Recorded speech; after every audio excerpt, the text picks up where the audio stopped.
All right, hey patrons, welcome back to our question and answer video for the month of October. Again, I want to apologize, the video's late. I've been doing back-to-back classes. Little wore out. One of them was our sexy Patreon only course, which was awesome. So anyways, I've got a bunch of questions from y'all that are waiting. First one right here is from Andrew Stewart. Hey Carl, I have two children who are very early in their military careers, U.S. Air Force, and I was wondering if you had any advice in terms of career development in the military. Thanks. Well, they decided to go into the Air Force, so that is an excellent alternative to military service. It really is. Now, I'm joking when I say that. If my daughter wanted to go into the military, I would encourage her to go into the Air Force. As far as terms of career development, Air Force is very good about them getting college educations, right? They're literally like have to do college classes all throughout their career in the Air Force. They're very good about making sure everybody gets a degree before they even finish their first term. So I'd push them on that way. But other than that, I just remind everybody in the military that the job of leaders, whether you're an officer or whether you're a non-commissioned officer in the military, your job is simple. It's two things. Number one, accomplish the mission. Number two, care and welfare of your troops, whoever you're responsible for. Everybody worries about career advancement. What should you do to make that next promotion? And honestly, it really doesn't matter. If you focus on accomplishing the mission to the best of your ability, train so that you're the best in your job, and then if you take care of the soldiers, sailors, airmen, Marines that are underneath you, everything else takes care of itself. Because if you step on other people to try to progress your career, backstab other people and step on the other people underneath you to make yourself look better, you're going to be one of two things when you finally do get out of the military. When people see you in the airport, it doesn't matter what rank you were. It doesn't matter how many badges or awards you have. When they see you in the airport, they're going to say one of two things. They're going to say, you see that piece of shit right there walking by? I served with him. He was a piece of shit. All he cared about was himself. Or, number two, they're going to see you and they're going to point you out. And you see that guy right there? That guy right there, man, he was awesome. All he did was take care of them, accomplishing the missions and taking care of his troops. I would follow that guy right there through the gates of hell. And anyways, that's what it boils down to. One of two things. You don't have to worry about progressing your career if you focus on that. Now, sounds real easy, but a lot of times it's harder to do those two things. It's so easy to knuckle under to whatever the people up above you are saying they want your troops to do. Sometimes you got to fall on your sword and just say, no, I'm going to do what is right for the unit. So anyways, I hope that helps out your kids there, brother. Second question is from David Richardson. Hey, Carl, I have a question. That's cool because it's a question and answer video. Maybe you could elaborate on how much oil a gun needs, bolt and etc. I hear some guys like to run it wet, and I hear other guys say just barely any on the weapon, thin layer on the bolt. I recently purchased a Daniel Defense version for their new 6.5 Creedmoor. Keep getting stovepipes, and I think it was due to over lubrications. Shooting good nozzle ammo, so I don't think that was it. All right, it's new. All right, so number one, you're shooting a 6.5 Creedmoor, so it's a larger operating system. If it is, it's still semi-automatic. I believe the Daniel Defense is gas impingement, which doesn't really matter if it's that or if it's gas piston ran. I know it's not direct blowback. a lot of these guns, if it was just a bolt gun or if it was a Glock, I'd say just lube with gun grease, just the surfaces where metal touches metal. For example, your bolt lugs and the bottom of your bolt carrier, you'll see there's places that have already rubbed shiny where gravity sits the bolt carrier on the inside of your upper receiver. Those edges on my SR25, that was basically all that I would lubricate. Besides that and the rings on the bolt inside the bolt carrier group. Now, a lot of guns like your ARs, I like to think of the AR as a female gun. She likes it hot and wet. You don't have to clean her very often. Wipe the excess crud out of your chamber, wipe the excess crud off of your bolt lugs, clean the carbon off of the inside of your bolt. But other than that, lots of oil. As soon as you pull the trigger, it's going to blow all the excess oil out of the gun from places it doesn't need to be. But after that, don't let it get sluggish. It gets hot, the oil burns off, and it'll get sluggish. So in general, if it is an AR, gas impingement operating system, you need to run lots of oil on it. The problem with your gun is it's brand new. Anybody thinks precision rifle, when you say 6.5 Creedmoor, you want tight tolerances. Yes, you do on a bolt gun, not on a semi-automatic gun. And by that, basically all your ARs, doesn't matter if it's a match grade JP Enterprise 308, a Daniel Defense 6.5 Creedmoor, 300 Blackout, 6.5 Grendel. It's still an AR platform and a brand new gun. It takes about 500-600 rounds to wear off all those rough edges. So buy some cheap ammo, get it out and run it with the cheap ammo first to round off all those edges on your operating system, and then it'll shoot a lot more accurate, a lot more reliable. Your accuracy is all in how you break in that barrel, all right? Run that brush through it every 20 rounds. Make sure you clean it good every so often, and keep track of how many rounds you got through the barrel. But all in all, a gas gun should run reliably, and if it doesn't, don't bring it into combat. All right, next question is from Papa Rooster. What role, if any, are shotguns playing on the current battlefield? Excellent question, and it varies from unit to unit. Now, most of your special ops units, we only use shotguns for breaching doors. You'll see a lot of the assaulters will, normally in a 5-man assault cell, 2 of those guys will run shorty pump shotguns, and we run them with a dry husk in it. In other words, it's on fire, but it's got an empty chamber. If I shoot the door, I leave that dry husk in the chamber. That way I don't have to worry about somebody bumping the safety off. Think of it like when you're climbing up a ladder. If the guy above you has got that shotgun bouncing on his back, if he had a live round in the chamber, you're looking directly up into the barrel of that sawed-off shotgun. Would you really want him to have a live round in there? No, so we leave an empty husk in it. Now, as far as the rest of the military, conventional military units in the Army have shotguns, and so do a lot of your Marine units. Now, in the Army in general, your guys in the infantry unit that could not qualify, even marksmen with their rifles, you have marksman, sharpshooter, and then expert are your 3 marksmanship qualifications. There are guys that show up, they get in the military because the military needs people. They can't see worth a shit, they can't shoot worth a damn. If you can't qualify with an M16, they would give you this shotgun.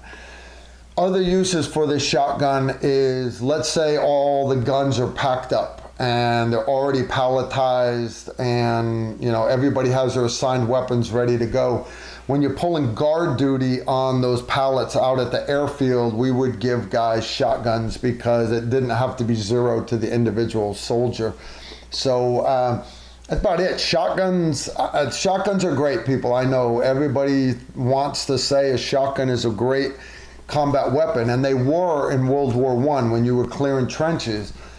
The laws of physics haven't changed. They still are. just now when you start bringing the modern battlefield with as fluid as it is, long distances, night vision, use of UAVs, all that stuff. There's just not a lot that we use shotguns for anymore. All right, next question is from the Donut Eater. New member here, thanks for your service and the great content you provide. Well, I appreciate that, really do. My question is, you can train so much to get better, but how do you train for the boom?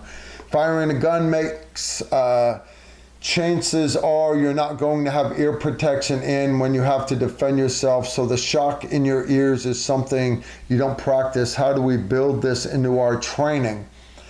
First, you need to come take one of my classes, because I cover this in depth when, right at the beginning of all my classes, I cover combat mindset, situational awareness, and how the body responds to going into fight or flight. When you go into fight or flights, the sympathetic, parasympathetic nervous system, you remember all this from biology class back in high school. Maybe you do, maybe you don't. There's certain things that the body does. For example, your heart rate goes up. Everybody knows that when you're scared, your heart rate goes up. Other things that happen, certain vessels in your body dilate, other vessels in your body constrict. Your hair stands up, your pupils dilate. All right. Why are your pupils dilating? Your pupil, is it darker in the room? No, it's not. Your pupils dilate because your brain is screaming for as much information as possible. And it does. So that's why it's so important to shoot with both eyes open, because again, you won't be able to close that non-dominant eye because your brain is screaming for as much information as possible. You saying you're going to close that non-dominant eye is the same as you saying that you are going to keep your heart rate at 60 beats a minute. It's not up to you. All right, so that's why I'm big on teaching people to shoot with both eyes open. Now, as far as the noise, you can ask hunters out there. You loss of appetite, there are other things, loss of bowel control. They hear people pissing their pants when they get real cold. But it's also loss of the auditory shock. Now, you still hear, but ask hunters, when they go to zero that 30-06 out at the range and they forget to put those earplugs in, when they pull the trigger, boom, their head rings like, oh, I forgot to put my earplugs in. Fast forward, opening day of deer season, elk season, when they're up in that tree and that big trophy animal comes out with the big antennas all over its head. They don't hear that big loud boom. And the reason for that is when you're in fight or flight, it cuts out certain things like that, the loud noise. Now, you don't need to practice for that. And here's why. Always wear good hearing protection when you're training, always, because I don't want you guys to have to wear hearing aids like I do. All right. Now, I always wore good hearing protection. I always did. But when that gunfire hits you, you're in real life, when it's fight or flight, you're not going to hear it. But when you're in the middle of training, you will, and it will tear you up. How it tears you up is your inner ear, where all those fine nerve endings are floating in the fluid. When that loud shock wave hits them, it might perforate your eardrums, but in general, you've got the little bones, and then it moves all your inner ear. Those fine nerve endings, think of them as the grass in the front yard. All that grass on your lawn. Walking across the glass one time, that one loud gunshot doesn't hurt the grass. But if you keep being exposed to repetitive gunfire over and over and over again, think of it as wearing that path across the grass in your front yard. You keep walking on it, and eventually you start breaking those nerve endings off. And what you end up getting is these broke off nerve endings are now innervated, they're broken, they're constantly excited, and what you end up getting is, besides hearing loss, you end up getting tinnitus, the constant ringing in the ears, because my ears have been exposed to loud gunfire, explosions, rockets hitting the safe house over and over and over again. I don't want you to get exposed to that, so don't worry about conditioning your ears for the boom, the gunfire. You won't have to worry about it. When you're in fight or flight, you're not going to hear it at all. You'll hear it, but it's not going to make your head ring. It's the repetitive gunfire that's going to bother you, and you got to take care of your hearing. All right. I was going to save her to the end, but Susan was big on sneaking her question in late, and because I'm filming this late, we'll do Susan, Britcher, and Glenn right now. October question and answer. So on one of the debaucherous nights at the lodge, I asked you how I could get a tactical rifleman coin, and after much frivolity, you told me to ask you again while you were sober. So, Mr. Carl, my question is, how does little Susie from Adelaide get her hands on a tactical rifleman coin? First, you can't. You can't get a tactical rifleman coin. There are certain, and the whole coin thing going back to Vietnam era, the old SF guys, they came up with these certain rules.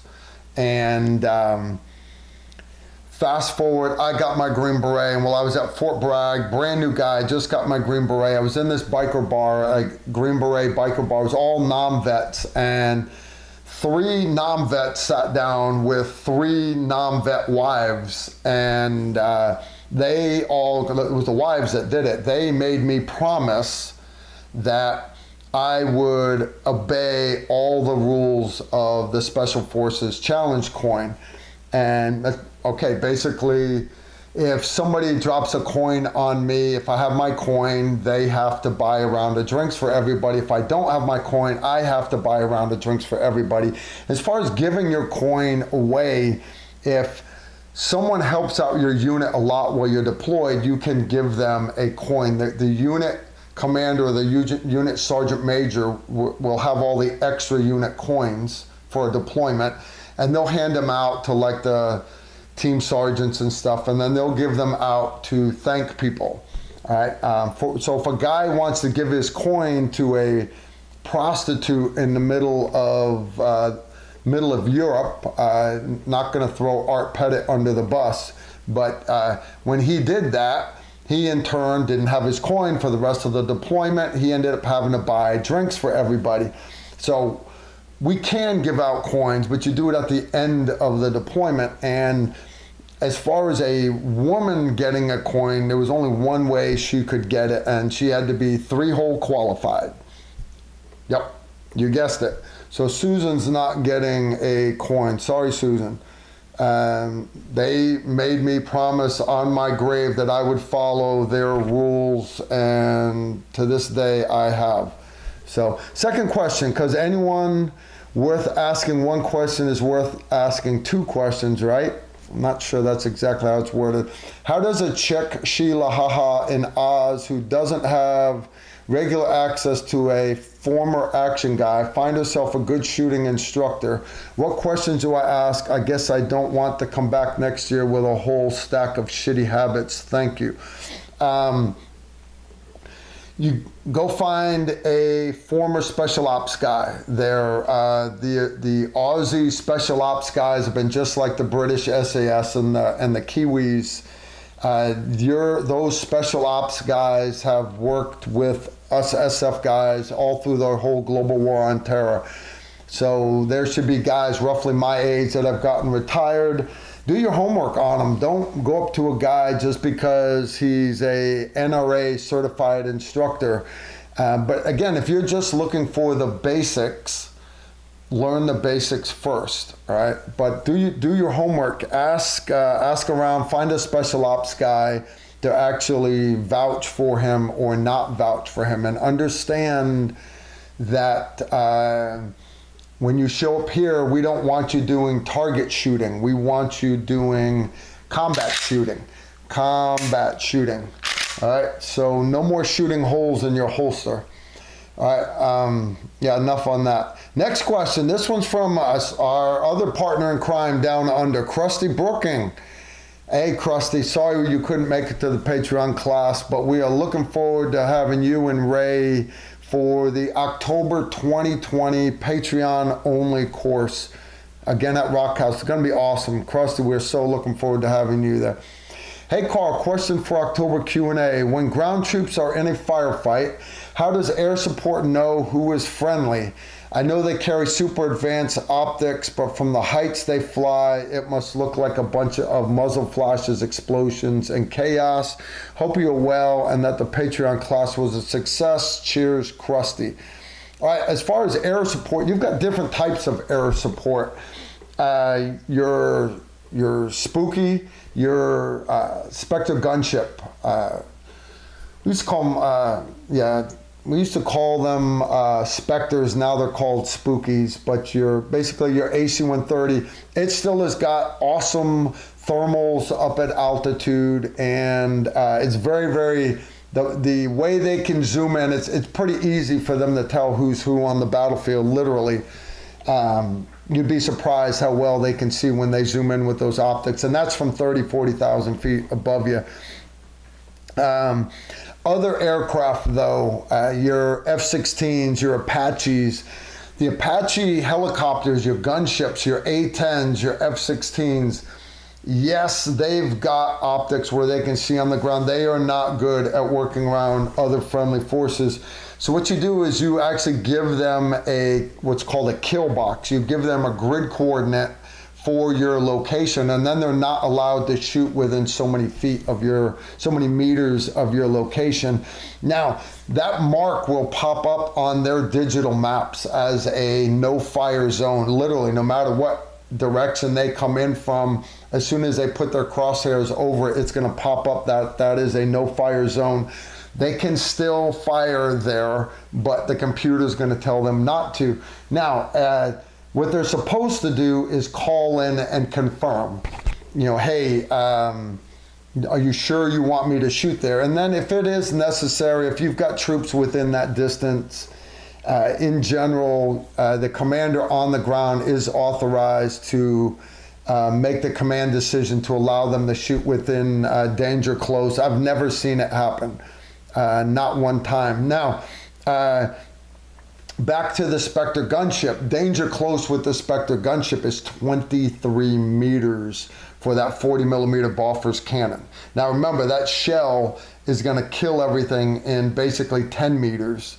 So they're basically saying within 14 meters of you, of the edge of that blast radius. That's how accurate they can shoot. You can be in one end of the building and they can hit the other end. It's pretty sexy. But as far as other air support, nada, they can't. And it's hard. So a lot of times what we'll do is we'll have the aircraft actually come in and do what's called a show of force.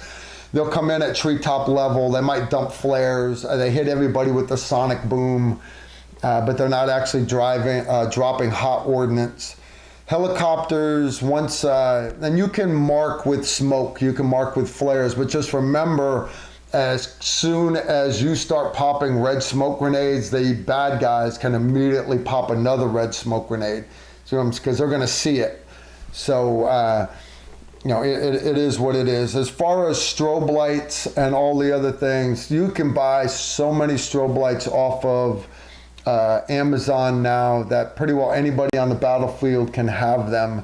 And honestly, at night, the strobe lights they just look like muzzle flashes. So it's hard. You talk to the birds the best you can, but the big thing you need to do is have good radio contact with them. Identify one guy, usually your JTAC or your commo guy, and they are not shooting out the windows.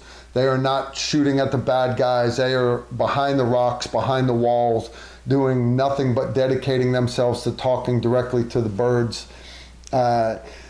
If you had to mark your location, setting up strobes or VS-17 panels in a certain pattern, and then the JTAC or your close air controller, he would make sure that the pilots identified it for sure, and then say, okay, this is us for sure. Make sure it's verified, and then after that, you can let them do gun rounds a little bit closer. Hope that did it for you, Krusty.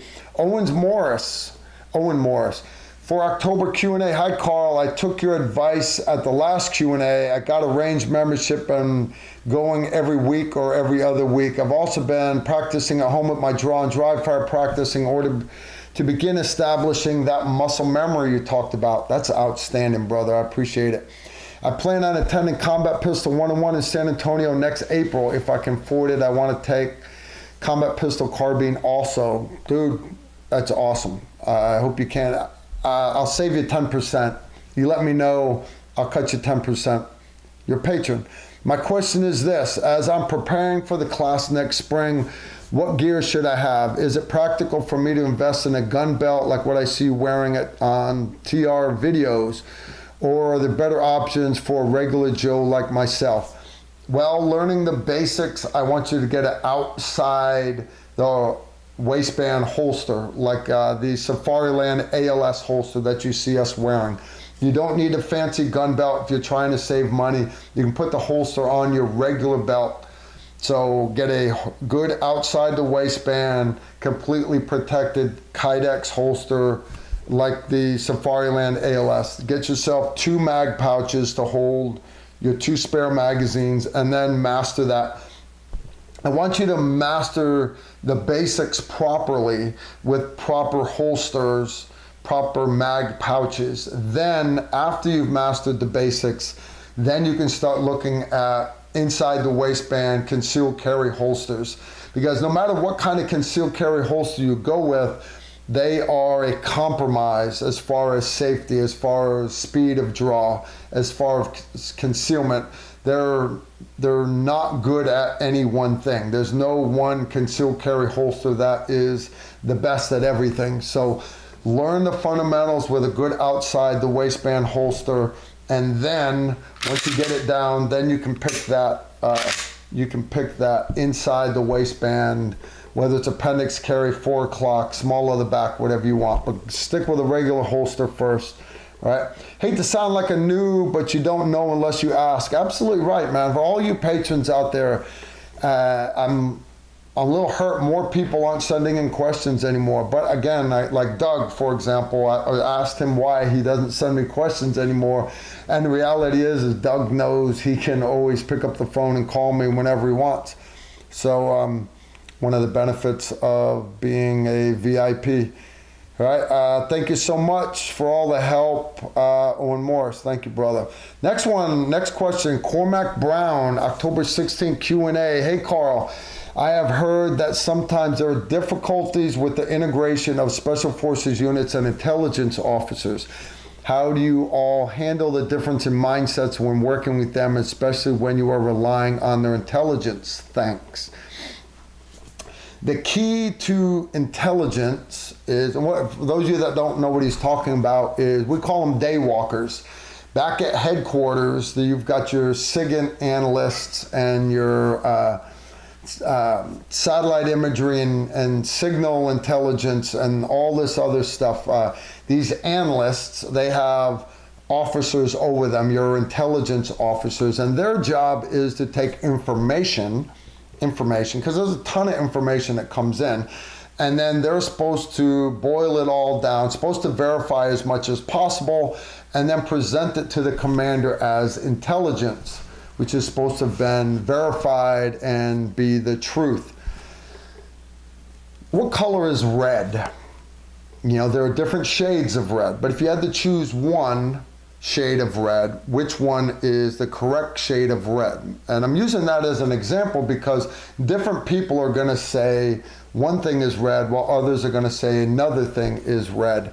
So the truth is interpretation. History books are not necessarily the truth. History books are written by the victor and are supposed to be accurate, but then later on they get rewritten by scholars, which unfortunately a lot of times have political agendas, and they rewrite history, sadly. So it's not just about making history, it's about recording it properly and having the Constitution to stand up and tell people, don't rewrite this shit. We need to own it. We made mistakes in our past. We need to own these mistakes and live up to them. Taking down these Civil War statues are not going to erase the Civil War or anything that these people did. We need to embrace it. Likewise, Auschwitz and the Nazi Party, Germany needs to embrace it.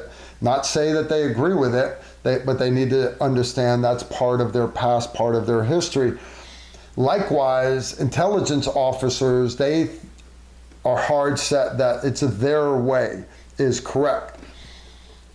The cool part that the commander is influenced by them, but he doesn't have to always do what they say. The commander makes the decisions, and likewise us, the operators on the ground. The cool part about being a Green Beret is we are involved in the planning process. It's not just a lot of people don't realize is SEALs don't plan their own missions. They have a complete staff that plans their missions for them, and then they go and execute it.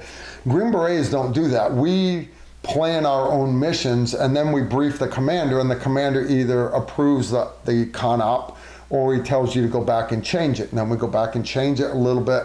We brief him again, but we're the ones that get to brief it. So the intelligence officers, we call them day walkers because they would be up all day long gathering all the information and everything. And then we would take that information from them and we would plan our operations. Sometimes dealing with them a little hard, but sometimes we like to actually, because it's hard because they don't understand what actually happens on the ground because all they're ever seeing it is on the computer screen. Every once in a while we take them out on ops. We bring them along to do what we call sensitive site exploitation, bring them along to actually help us gather the intel there, bring them out there. A lot of them speak the native languages, whatever, and they can actually help us gather intel on target.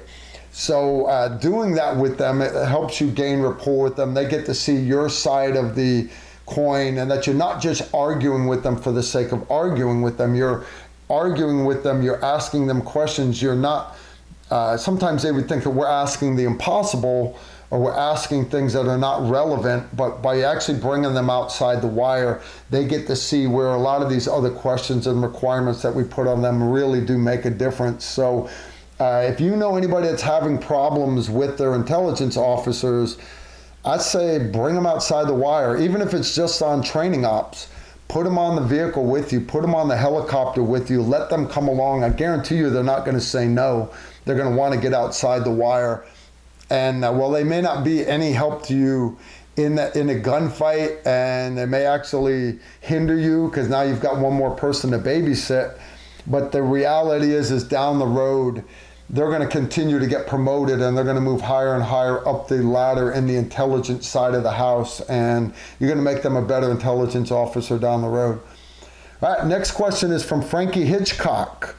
Carl, you've mentioned that you have Special Forces medical training. A guy I know who was an Army medic explained that sometimes medics train in something called a GOAT lab. Was wondering if that was something you've ever done. Seems intense, but I also understand it being a necessary evil.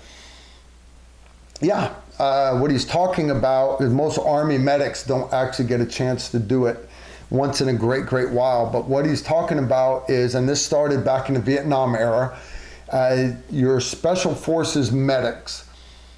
Remember, you work in a 12-man team. Now, you've got 2 medics on your team, 2 commo guys, 2 weapons guys, 2 engineers, blah, blah, blah. The first time the medic on your A team treats a real gunshot wound, you don't want it to be on you, do you? So they started this back in Vietnam during the medic course. That what they had was, that back then it was called Dog Lab, and they were actually doing the medical training on dogs. Fast forward through the decades, they got away from using canines, and they started using goats, hence the term Goat Lab. And now today they use both goats and pigs. And the reason for that, the change is a lot of the arteries where you do through the cricothyroid membrane, a lot of your arteries where you start IVs in the intern vein, all this, that, and the other. A lot of the anatomy and procedures that you do are more accurate to do on a goat, and then others are more accurate to do on a pig. So now, it sounds like PETA would be losing their minds, and it sounds like this is very inhumane training. Let's back up for a minute. Inhumane compared to what? Now, if you've ever been to a slaughterhouse, which if you have, you've got post-traumatic stress from watching it, but basically the cow or the pig gets stuck in a chute, and they got away from even shooting them in the head. Now it's just a compressed air steel rod that shoots them through the forehead, and then they slit the throat, and while they're still alive, they hang them up and all the blood runs out of them. Chickens are even worse. They're alive all the way to the part to where the meat is completely separated, completely inhumane. The whole food service approved by the Food and Drug Administration, by the FDA.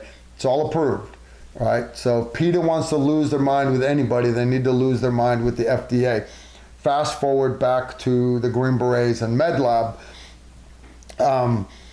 We have all these animals, they're in the pen, and the students have to take care of them. We have to do records and reports. You're actually drawing blood, doing physical exams, all that stuff to get us ready for doing it on humans. We had to do it on goats. And I want to mention that because you ever try asking a goat to pee in a cup for you so you can do urinalysis?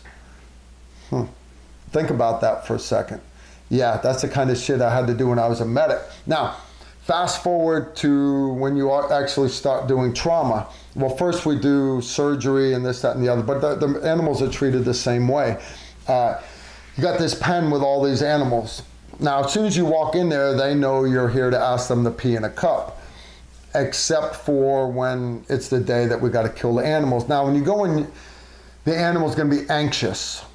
That's another word for scared. The animal's scared. So you actually give the animal a sedative. So it's like, wow, dude, what's up, bro? It's all good. It's all good. So they get a sedative.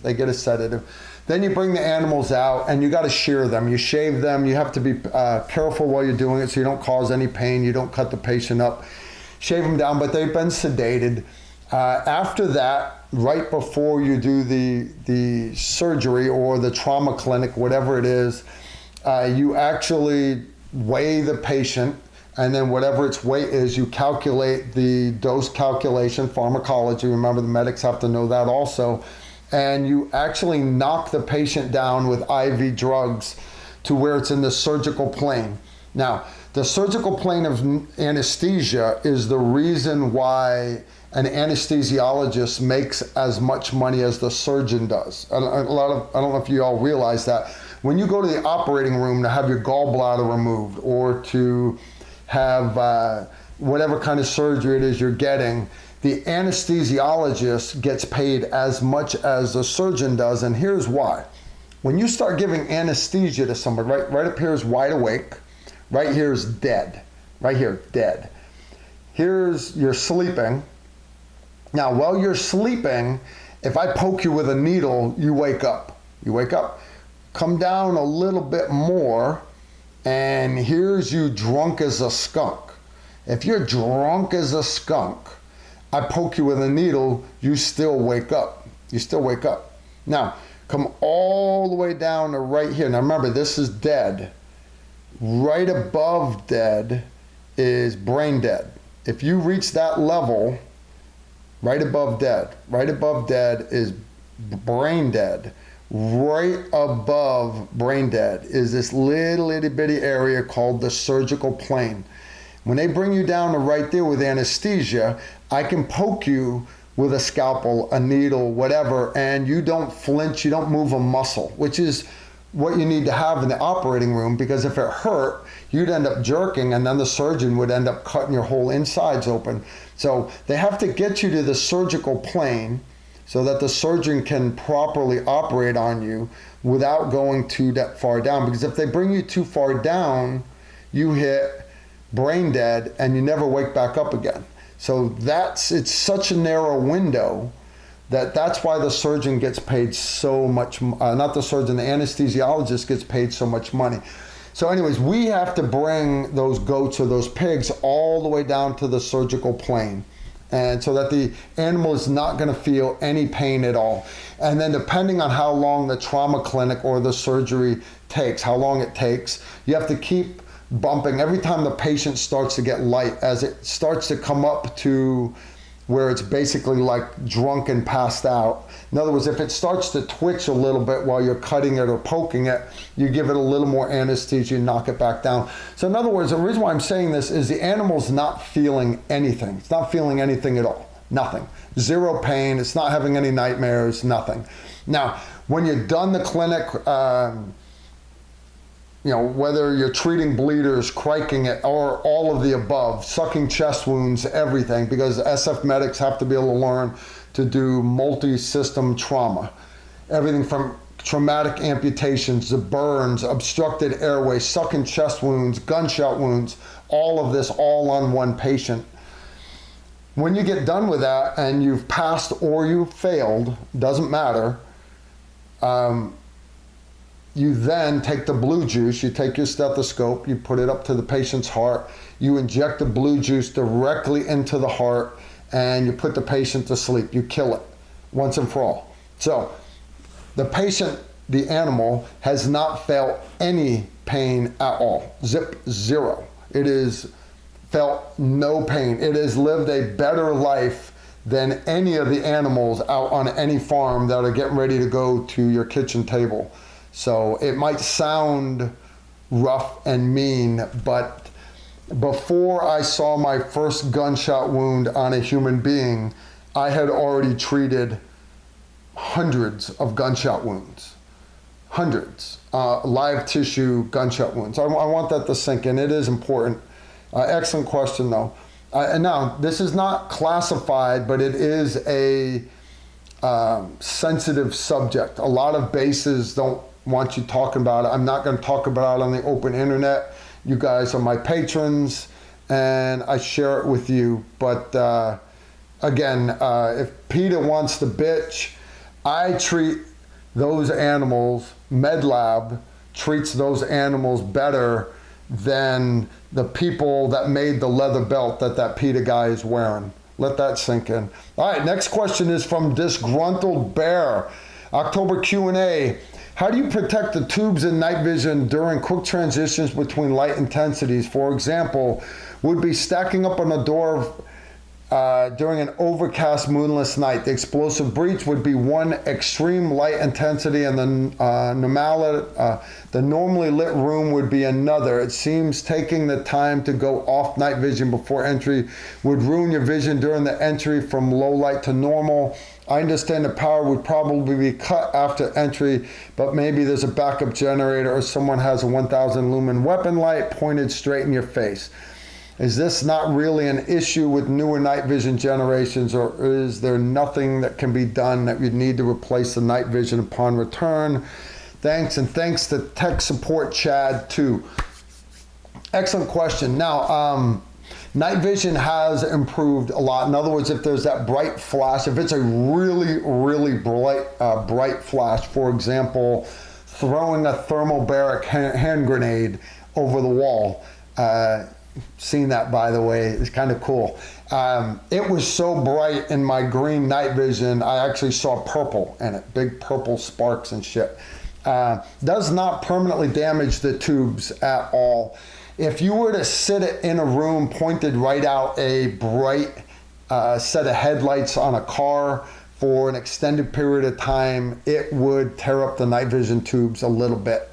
But the bright flashes, so long as you're not pointed directly at the light for long periods of time, does not bother the tubes at all.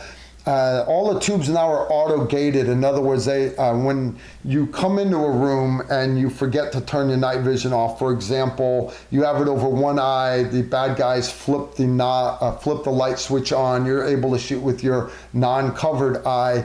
Having the light on in the room does not bother the tube because the tube is auto-gated.